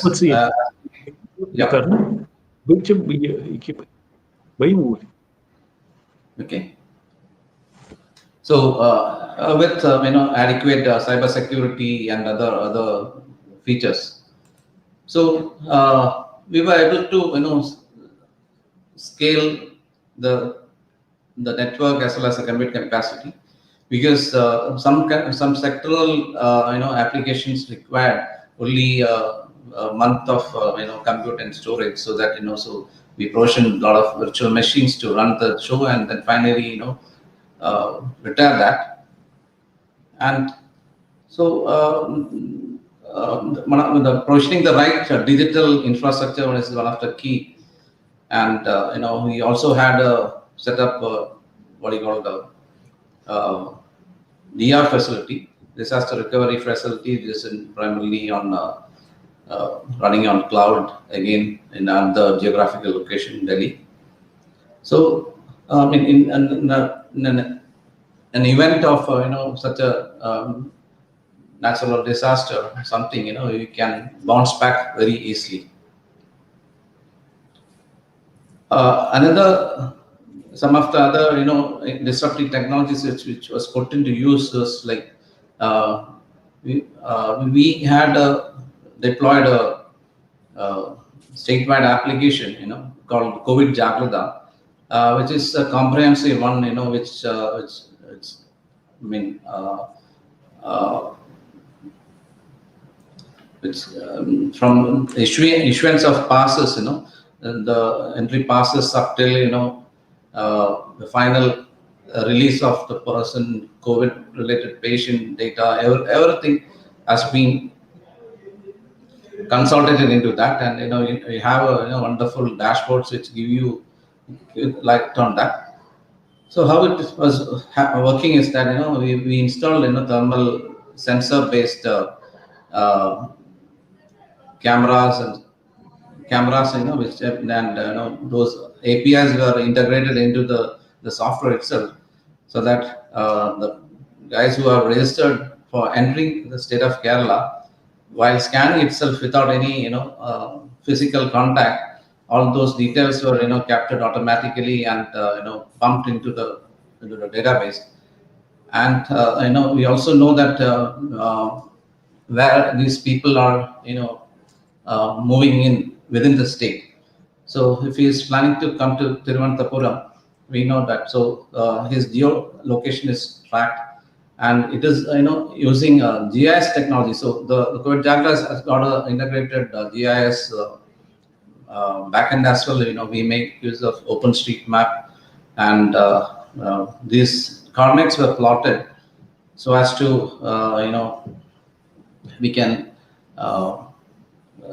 kind of a heat map can be generated, because, and also what do you call if I am going to the place where where there are a lot of high risk patients are there, you can do a targeted intervention so that all the elderly people can be isolated. So that was one. So one of wherein IoT and this big data and also the geographical information systems were used in a combined fashion. And another thing is that so this is one use of technology. Second thing is Dr. that, Savarish, I would like to request you to just wrap it up so that we can call Mr. Kalidas as well. We'll come back to you. Yeah, and I'll take We'll come back to you. Yeah. So another innovative practice which was in ensuring that ensuring the availability of essential goods. So we tapped tapped in the big data of the GST database, and from the e-way bills generated, we could easily bring out a dashboard which was made available to the public, so that you can anybody can view how much quantity of the essential goods, rice and other essential commodities are stocked in the godowns of what do you call retailers as well as wholesale merchants in Kerala. So that was again a very good made an impact, so that we ensured that the essential goods supply is not disrupted, and everything was tracked using GPS in the facilities. Another key intervention was made is like in the education sector. We have something called the Whiteboard Initiative, wherein we used to using the facilities of ISRO, we are running a channel called Victors. So those who doesn't have connectivity or any devices. They can watch the classes through television, and I think these kind of next generation technologies helped us in seamlessly running the show. Thank you, Dr. Sabrish K, for so wonderfully putting out the perspective of the government of Kerala, Yeah. particularly with reference to your organization ICFO's role in spearheading the digitization of the products and processes in the state of Kerala. Well said by you. Integration of the digital technology to improve the productivity, to improve the efficiency of all the processes, and to scale up the scale of things. So well said. So now we move on to our next speaker, Mr. Kalidas, Mr. K. Kalidas, CGM IT from NTPC Limited. Uh, NTPC is one of the most respected and one of the largest public sector units in India. And also now of late, NTPC had diversified from thermal to non-thermal sources of energy. So Mr. Kalidas will take us about the digital journey inside NTPC and how NTPC is evolving and responding to the changing scenario globally. Over to you, Mr. K. Kalidas. Thank you, Mr. Raji. Good evening, Mr. Raji, Sabarish ji, and Muhammad Ahmad ji. Uh, the topic I think is creating digital public enterprise through technological innovation. Public or private, yes, today innovation is possible only through technology. That I think all will agree. Uh, a brief introduction about our company, even though most of you will be knowing. Yes, earlier we were known as National Thermal Power Corporation. Even though today also we are called NTPC, there is no expansion. It is only NTPC Limited. Because now we are into all forms of power generation, thermal, hydel, solar, wind. Okay. Uh, our plan is to, okay, our thermal power plant will be running. It may be running even for next 10 to 20 years, because there is no way we can shut down thermal power plant, because today still we find a very robust, cost effective, large capacity storage. Till such a solution is not available, I think thermal will have to run to support your peak hour demand, and this demand during night, and even when your solar power goes off. Anyway, I mean, we have just let me share it. We have taken a decision also. We will not be constructing any more new thermal power plant. Whatever is there, that will be running, and whatever is going on. But we will not be creating any more new thermal power plant. That is a decision. We will be going only to RE, renewable energy. Now coming to the topic, today we are 62,000 plus megawatt. This is the largest power utility in the country, and we have a pan-India presence. Now coming to the topic again, this technological innovation. See, I find there are three reasons why we innovate. If anybody, any company, why they will innovate technologically. Number one is, see, that happen now only, any kind of uncertainty or unexpected turn of events where we find only technology comes to our help.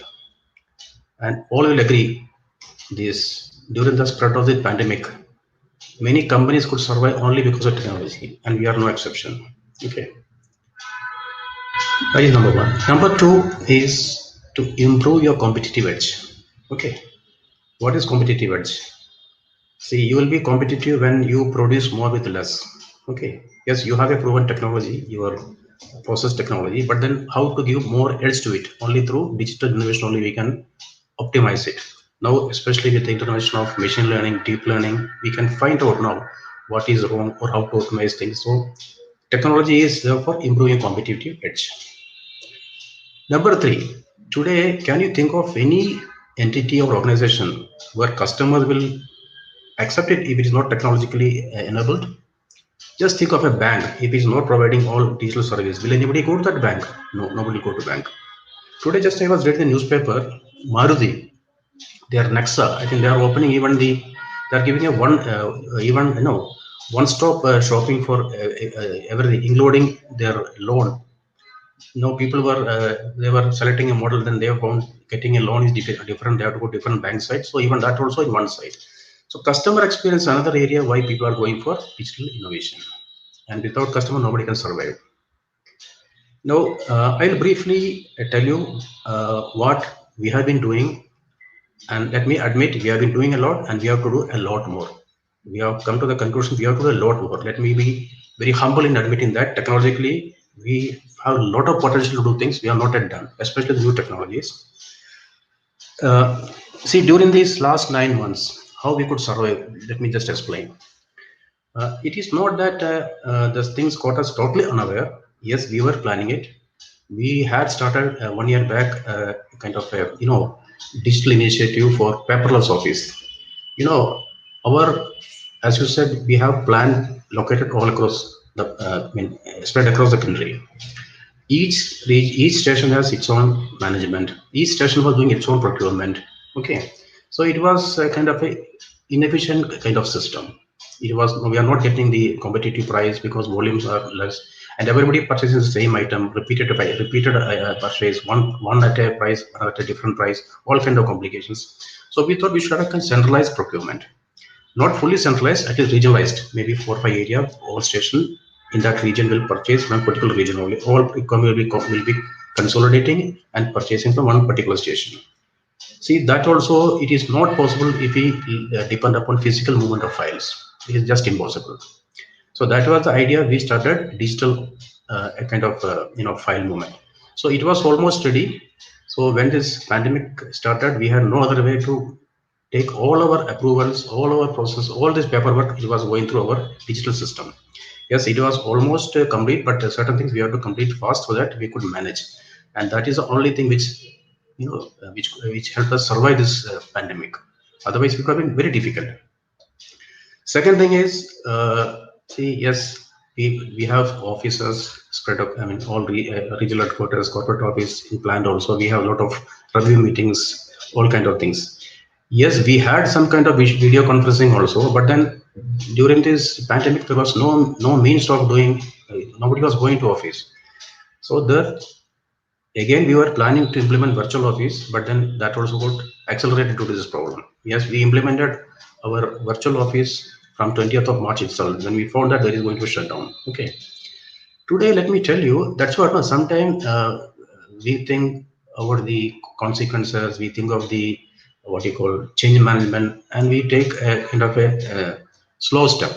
But today, I'm telling you, people are very happy. Likewise, I mean, you said no. I mean, totally. Normally, we are having all kind of physical conferences. Today, in this company, today I told you right from morning, all meetings are going on. Very easy. People are now. I mean, our top manager also very happy. Everybody is very happy. No need to. Otherwise, even video conference calls, you have to arrange a meeting, you have to call the people. Here, nothing like that. Totally everything is digital now.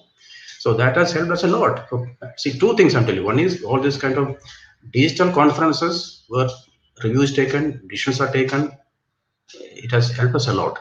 Second thing is our paperless office where everything we digitalized and all file movements stopped. Today we are almost zero paper office. Okay. So that way, my other than the core operation of running power plant that I cannot do digitally, that I have to do at the plant only. But all the support services were digitalized. That only helped us, to generate the power without interruption. You know that during that period, 1.5 months, everything was shut down. But we cannot be shut down, no. So we had to manage it. So this is how we could manage it. Our fuel supply availability, our machine availability, all kind of things we could do only due to this digital technology only. Okay. Now going forward, as I told you, we find that there is immense scope for digitalization in our company. Our ultimate aim, let me tell you, then that will summarize what you are doing. Our ultimate aim is to have an integrated command and control center. What does it mean? It means today, see, how my business starts. I get a kind of a generation schedule today for tomorrow, how much I generate. Okay, based on which I have to do all my planning. Having done the planning, yes, I do actually operate the plant. Once I operate the plant, yes, my power is generated. It goes to the grid. From there, it is sold to the customers. Then at the end of the month, I raise a bill. It goes to the customer, and the money is realized. Okay, very simple. But then, if I know a kind of in advance what is my demand for next 3 months, next 6 months, I can do a lot of planning.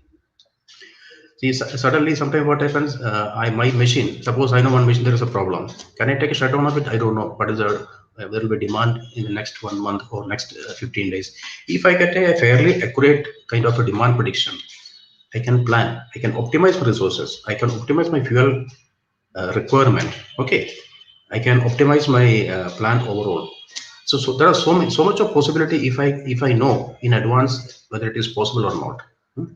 So today we are ultimately moving towards an integrated command and control center. Yes, it is not very easy prediction of things based on the past data. There are so many uncertainties. But ultimately, that is what we are going for. Uh, in the process side, as I told you, there are many areas right now we are working. Some are in the tendering stage. See, one area where we find the second part of ICCC only. Power plant, there are huge inventory of machinery. Okay, any machine going out of order, it will disturb my power generation. So what I need is, can a system help me to predict the health of my machinery, seeing the online parameters and the historical data. We call it some kind of advanced pattern recognition. Okay, if a system can help me to find out, yes, this unit is in a good condition, there is nothing to happen in the next 15 days, I get that much of comfort. If it says that this particular fan is going to fail in next 1 week, then I can be prepared for that. I can be cautious. I can take a corrective action. So that is what we are calling advanced pattern recognition. This is a major initiative we are now taken. Once it is done, we expect it will help us a lot in reducing my unit outage. Another big area is, even though it is not related to power plant operation, we know our power plant is spread across acres of land. Security is a major problem. Security problem in the sense, physical security through CSF or whatever it is costly and it is very difficult to control also. So today we are thinking of going to integrated security management using IT only. Entire perimeter will be enabled for detection of intrusion or unauthorized entry or movement of vehicle. Everything will be captured. That is something we are doing on a pilot base, 5 plants. It already got on a POC, it is highly successful. There will be a central dashboard where I can see everything related to security, which probably physically today are not able to do it. So that is something regarding the security. Safety, physical safety of people, that is a major area of concern for us. We are trying everything to improve safety, but again we find technology only can help me to reduce my accident to zero. See, any point of time, whether the right person is at the right point of at the right location, whether he is wearing all the safety apparatus or not, these things, we don't know right now. However you physically implement it, there could be gaps, and that sometimes lead to accidents, fatal accidents also. So safety is another area where we are going for all wearables, geofencing of areas, central dashboard for safety, even putting camera at many places, and even using learning from the camera output through AI safety breaches. That is another area where we are going for technological intervention. And these are the areas we are just starting only. We are not done. I'm not telling we are great. We have to do a lot of things. Let me admit that. Drone is a emerging technology which is immensely useful for us. We are going for a big tender for that also. Even though we are using it case to case basis, but then any area, right from my inside the plant, outside the plant, my ash dike, my reservoir, wherever it is, even construction site, we find drone could be of immense help for us. It can capture, it can alert us on safety. It can show us the progress of the work. It can even alert about fire, other safety incidents. That is another area we are going in a big way. Of course, we are on ERP and we have many IT system. Robotic process automation, we found that is quite helpful for us. Okay, there are so many areas where we have to do only manual job, but repeatedly we have to do it. There is no other way. So that is an area where we have done RPA. Certain buildings we found this RPA is quite useful for us. We have done it. Of course, it is still in a pilot stage only. That will help us a lot. Now, as I told you in the beginning, whatever we do, ultimately what happens to customer? See, for us, customer means two customers. One is our customer and vendors.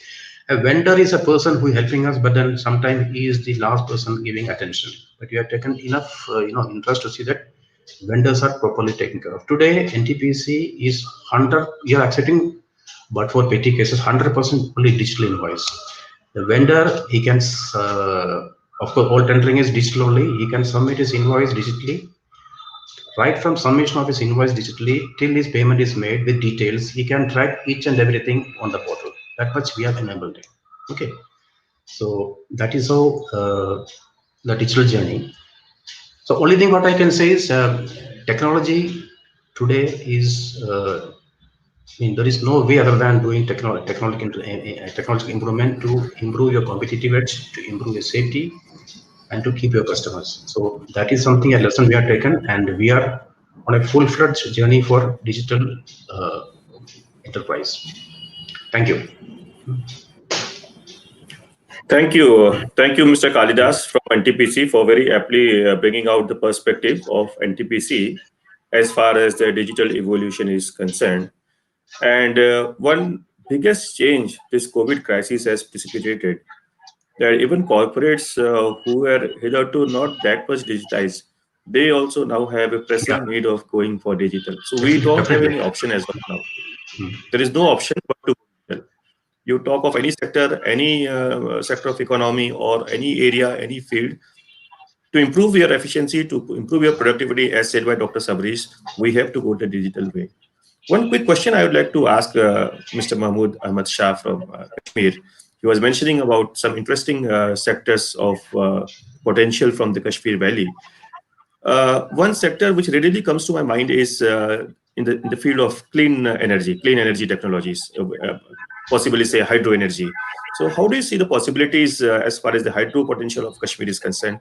What is the current status and what is the roadmap for future? A quick answer, sir. Yes, it needs no reiteration that Jammu Kashmir is in the lap of the Himalayas. We are rich in water resources. The total potential of the UT is about 20,000 megawatts. And unfortunately, we have harnessed only 2,000 megawatts. So 18,000 megawatts is unutilized or untapped.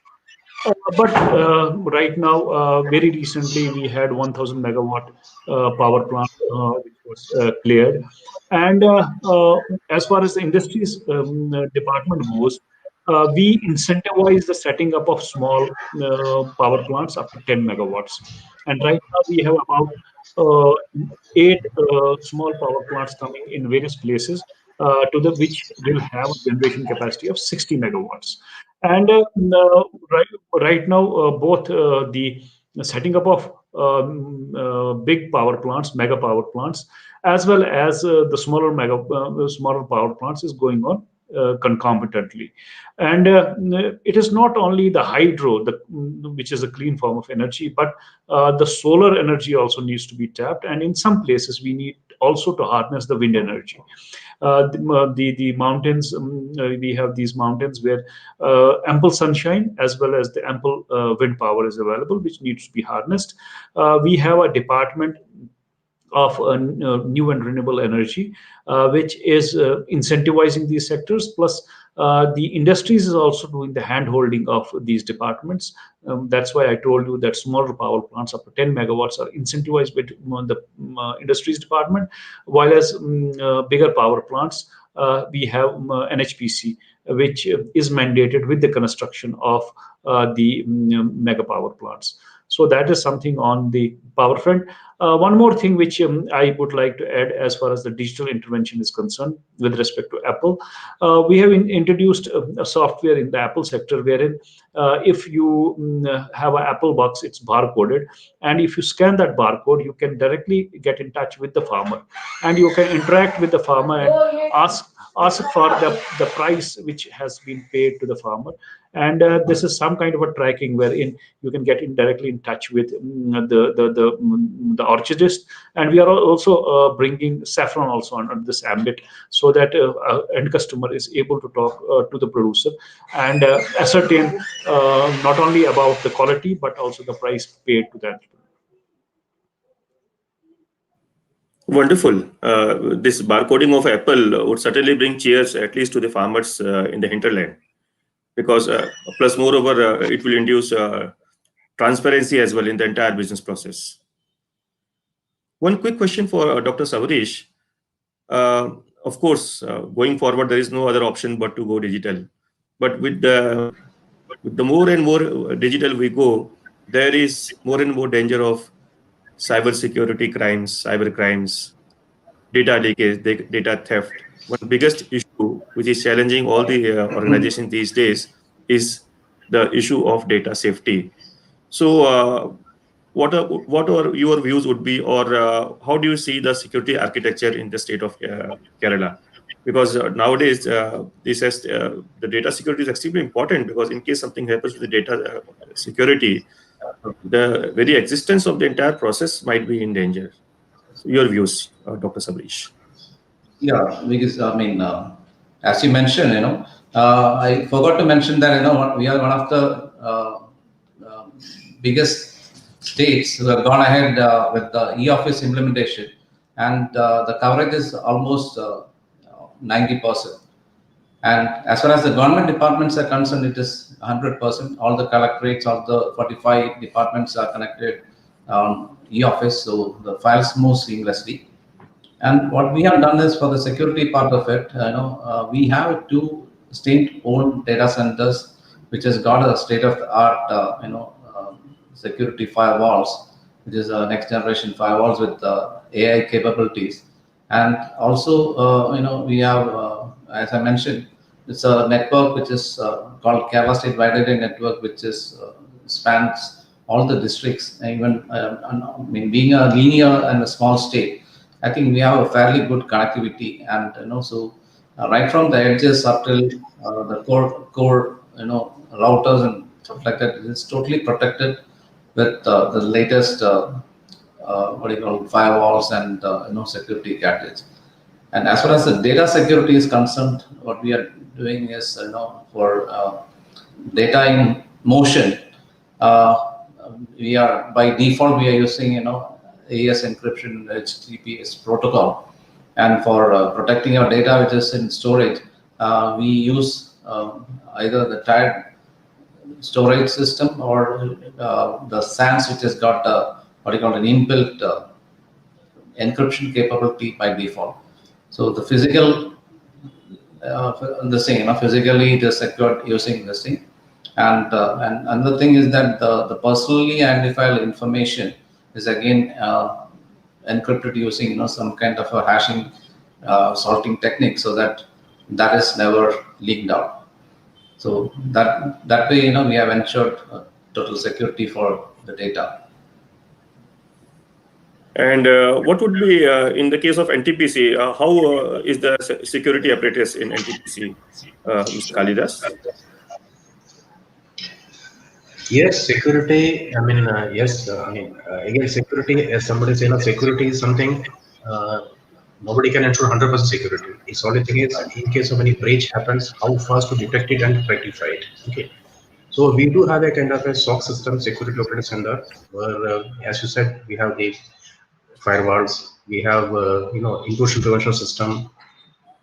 We have a 24/7 SOC. They keep on monitoring the traffic and system. Yes, system. In case of any abnormal traffic or suspicious traffic, system itself stops it, and we get alert. We accordingly, our concerned people switch into it. So having said that, yes, there could be some new threats which is not having a signal system, so it can get into. But still, we have taken precaution. Right now, we have updated our SOC, the latest firewall configuration. Yes, I will say we are taking all precautions. Another thing is we have given internet access to all our stations through only one gateway proxy server.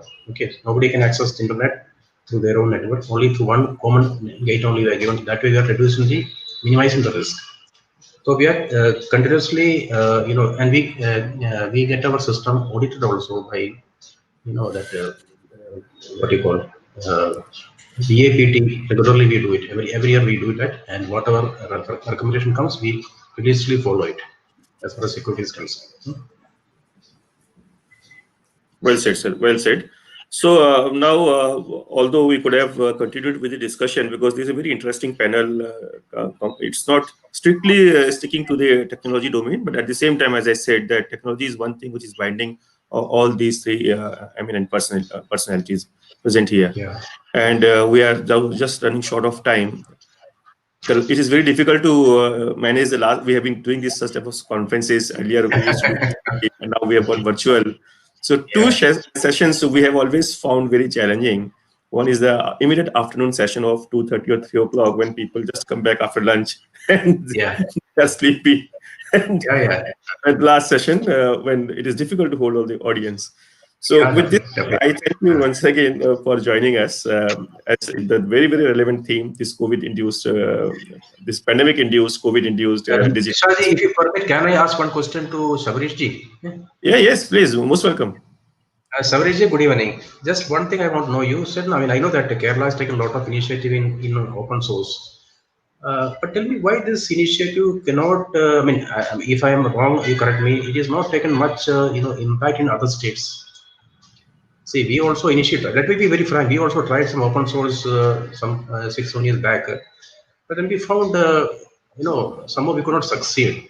When people were not accepting it, and that source, compared to the other version, license version, these are not having features, not updating. So how you are managing that, both the change management and as well as how overall management, how it is, and why can't you spread this initiative to other states also?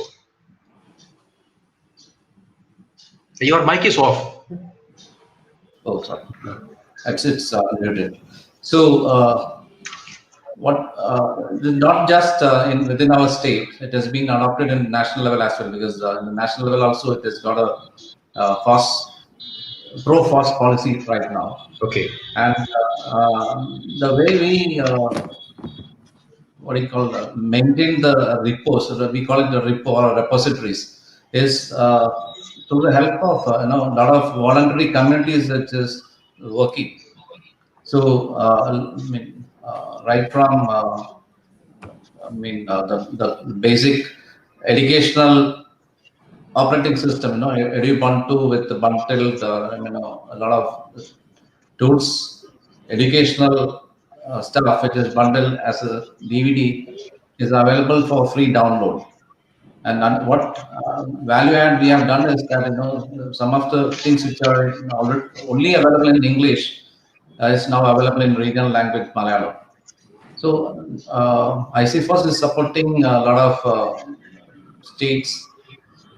As you mentioned, sir, capacity building is one of a important tasks which has to be taken up by the states, because they were quite comfortable in using Windows.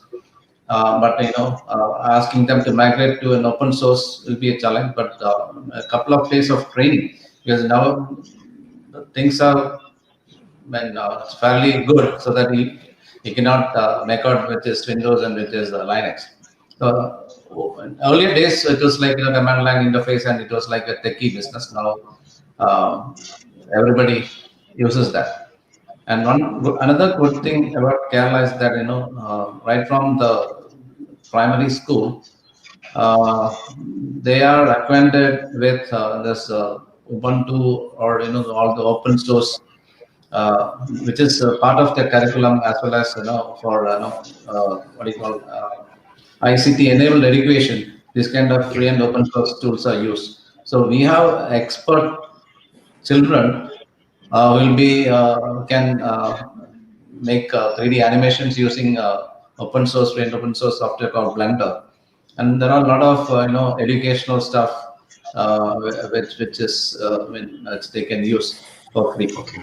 And this thing can we are happy to share the versions which are available, so that maybe you can the English version is already available. You can also with the help of some translators, you can convert it into your own language and use it. So that's the case. Then as mentioned, how do you manage that? We have a support of communities, because the whole business system, the first business, is community driven. So we have volunteers, spread across the world. If something goes wrong or something is there, the organization is very closely knit with the open source community, so that we can get instant help. I can cite one example where using such a ground force of volunteers and enthusiasts, we were able to map all our electrical poles just for uh, there's a big project which is going on called K-Phone, Kerala Fiber Optic Network. So, in order to have an optimal length calculation, so we mapped all the poles used onto using GPS and mapped onto a GIS solution to get stuff like that. So, community and a lot of volunteers is what drives Thank this. you. Thank you. Thank you. Thank you so much. Any other question? Anybody of you would like to ask between among yourself, Dr. Sabrish or Mr. Mohammed Shah or Mr. Kalidas? Thank you. Thank you, So Mr. Ajit. we are through with this panel. I thank you, all three of you, for joining us, taking out time and joining us. We'll continue the discussions tomorrow also and day after tomorrow also. The key themes of this three days national conference is digital governance, smart cities, and agriculture. Tomorrow is the smart cities track on day 2, where we'll be joined by a lot of policymakers and industry leaders from the smart city and urban development ecosystem. And on day 3, we'll be joined by eminent policymakers and industry leaders from the agriculture ecosystem, including the chief guest of day 3, the Union Agriculture Minister. So I would request Director Industries, Mr. Mahmood Shah, to please see if he can take out some time and join us in the session on horticulture on day 3 in the agriculture. Agriculture is one of the most talked about sectors these days. 50% of the country's population is engaged in the business of agriculture. Yet just 15% of GDP is produced by these 50% of the population. So what are the lacunas which are plaguing the sector? What are the challenges of the sector? And what are the opportunities in the sector? How effective would be the recent Big Bang historic reforms in the agri sector be effective? So it is going to be a very interesting discussion. I would request Very you. sensitive also. Very And very sensitive sector sensitive as also. well, yes, and very sensitive also. So it is open to open debate. People, it's the beauty of democracy that we can have all sorts of differences. Everyone is open to having his own opinions, own ideas. So do join us on day 3 as well. And once again, I thank you. And before I conclude the session, as a customary this thing practice, I would request my backend team to present with the speaker certificates to all the eminent speakers here. So this certificate of speaker participation goes to Dr. Savrish K, Director, ITFOS, Department of Electronics and Information Technology, Government of Kerala. Thank you, Dr. Savrish, for so beautifully laying out the IT Thank you to perspective. panelists, and thank you all. Thank you. You have been regular speaker in our platforms, and we do look forward to hosting you in future also. Thank you. Then this certificate of participation goes to Mr. K.S. Kalidas, the Chief General Manager, IT NTPC Limited. Thank you, Mr. Kalidas, for giving us a beautiful perspective of the IT innovations in NTPC and NTPC's roadmap for its future forays. Thank you so much, sir. Thank you. And finally, this certificate of speaker participation is for Mr. Mahmood Ahmed Shah. He is the Director, Industries and Commerce, Government of J&K. Thank you, Mr. Shah, for beautifully laying out and giving us the perspective of opportunities in the state of Jammu and Kashmir, particularly with reference to Kashmir, with reference to various horticulture and with reference to various handicraft products. And as right by you, in this current age when the vocal for local is the key theme. So we do hope and we do wish that under your stewardship, the department as well as the state takes new heights each passing day. Thank you so much, sir. Thank you.